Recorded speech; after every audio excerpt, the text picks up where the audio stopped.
God was always concerned about people being marginalized and oppressed. Jesus is eating with tax collectors and sinners. He's always finding those places where people have been sort of written off by what we might consider the church. And I think the Salvation Army has always been that place where you don't have to be part of a church. Like you are a person who's created in God's image, and we want to be with you. We want to get in relationship with you.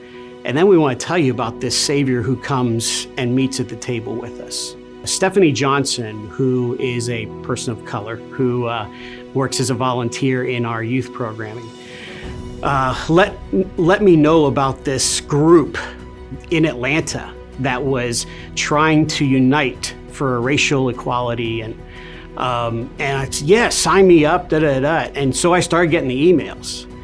But in my world, one email, and even those ongoing emails, sort of like, you know what, I got more pressing, more important things to do. That's a nice thing to do. That's a great thing to do, but I've got things that I have to do.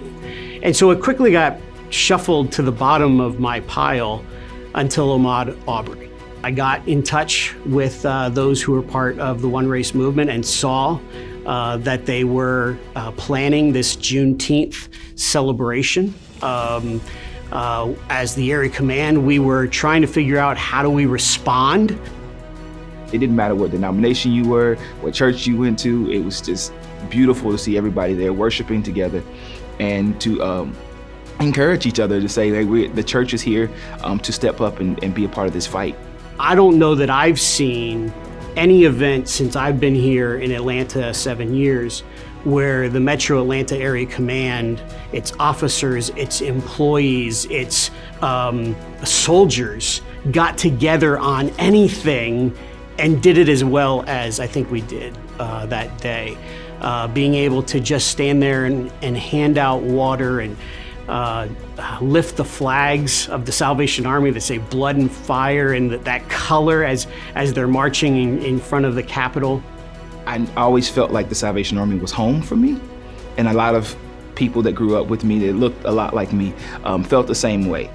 And then when we see things and we see these headlines and we hear about these shootings, a lot of times you turn to the people you know the best and try to figure out what's the next move or how to operate.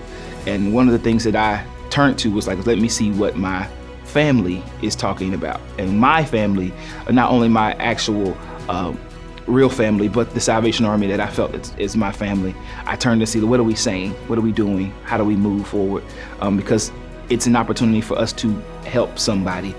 It was a marvelous sight to be reminded that this is the Salvation Army that I signed up for. This is the Salvation Army that wasn't just doing church as normal or running a few programs, but it was getting out into the community to look to see where there are opportunities of injustice and what we can do to participate in solving those issues.